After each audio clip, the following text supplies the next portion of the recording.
we'll get it figured out. Do you think that it puts you in a predicament where, like, you're adversarial at this point, at least for now? I don't think so. I think, a lot of the teams, I think the teams basically all felt the same. I don't want to speak for anybody, but I can say an overwhelming majority feel like I do. It's just that some of them have investors, some of them have, their livelihood is the only thing they do, and they felt like they had to do it. But I don't think there's any of them too happy about the deal they signed. But like I said, I don't want to speak for them. What does it mean to not sign the deal? What are you giving up?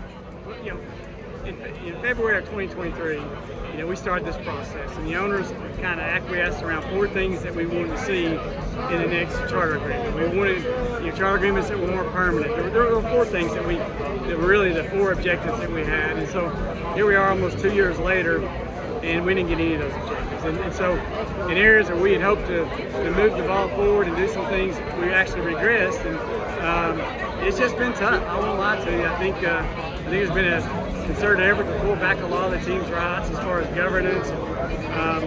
We just feel like it was kind of repressive, and so no one thought among the ownership group that we would be where we're at today. I don't think anybody expected that NASCAR would take such a strong stance, and we don't understand why. I honestly don't understand what the motives are, because we felt like we could grow this sport together. And really, when you look at it, 24/11 and Front Row Motorsports, we're probably 2 of the more bullish teams in the garage as far as wanting to expand and buy another charter and grow. So we're passionate. We love the sport. We love the people involved in the sport. We want to continue on it. There's nothing about the sport that we don't like and want to be a part of. It's just we just need a contract that works for everybody, because that's how the sport's going to succeed.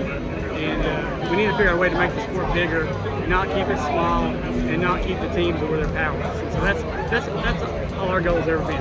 And how hard does it make it going forward into whenever the official end of the year deadline and all of that is? Or was that it? I mean, where does the negotiation stand?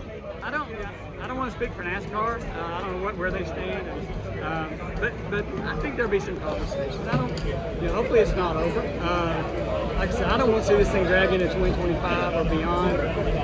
But we got to get to a resolution, right? And so I'm hopeful the next week or so we'll be able to sit down and talk about it. I know the folks at 2311, their interests are similar to ours, and I think there's a way to get there. And like I said, I want to take the high road and do it in a positive way. I don't think mudslinging or dragging people into this is a way to get it resolved. And my hope is we can sit down and have some constructive conversations and look forward to next year.